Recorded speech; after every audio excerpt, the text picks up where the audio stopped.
Paul-Louis Weller est un homme formidable qui était pilote de chasse à l'âge de 20 ans, capitaine d'industrie dans l'aéronautique, mécène pour le château de Versailles, une personnalité très attachante qui est devenu académicien et de tout temps collectionneur jusqu'à la fin de ses jours, et je dirais en plus tout azimut, puisqu'il a collectionné des livres sublimes, de l'orfèvrerie princière, des meubles d'une qualité formidable et des objets parfois d'Extrême-Orient d'une extrême rareté.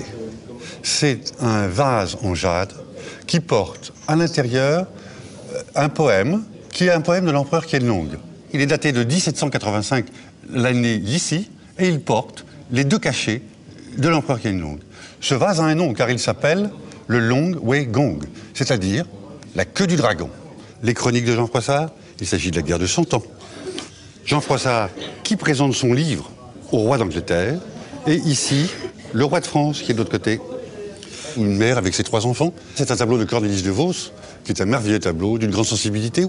Là, l'œuvre de Cuyp, qui est un tableau extraordinaire pour sa mise en page. On découvre la perspective du paysage entre le dos de la fermière et sous le ventre de la vache. Il s'agit d'une commode qui a été faite pour Catherine II avec, à l'intérieur, le chiffre de Catherine II et les armes de la ville de Novgorod. Au-dessus, vous avez le portrait de Grigory Orlov, qui était un des amants favoris de Catherine II.